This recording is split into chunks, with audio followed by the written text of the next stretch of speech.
हवेली हुआ करती थी। उस हवेली में ठाकुर रघुबीर का एक बूढ़ा आदमी अकेला रहता था। उस आदमी का सौरभ नाम का एक बेटा था जो शहर में रहता था। रघुबीर का किसी समय बहुत बड़ा परिवार था, पर पता नहीं अचानक एक एक करके कैसे उसके परिवार के सब लोग गायब होते चले गए।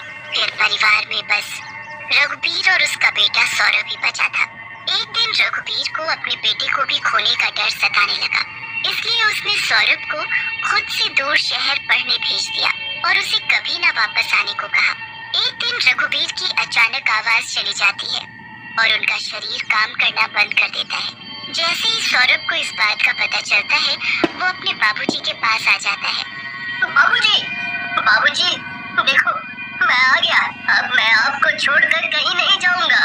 आप परेशान मत हो बाबूजी, अब बस आपका बेटा आपके पास ही रहेगा।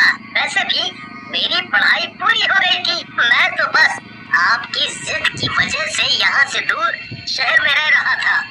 रघुबीर बार बार सौरभ को जाने का इशारा करता है, पर सौरभ उसकी बात समझ ही नहीं पाता। रघुबीर के चेहरे पर एक अजीब सी परेशानी रहती थी जो सौरभ समझ ही नहीं पाता था। एक दिन सौरभ अपने बाबूजी के साथ घर के बाहर बगीचे में बैठा ठंडी हवा खा रहा होता है कि तभी कुछ गांव वाले वहां आ जाते हैं। बाबूजी, आपको पता तो होगा ही कि बाबूजी अब बोल नहीं सकते, जाने उनको अचानक क्या हो गया है। खैर आप बताइए, कुछ काम था क्या बाबूजी से? ये काम तो था, पर अब कैसे? अरे मैं हूँ ना, आप मुझे बताओ।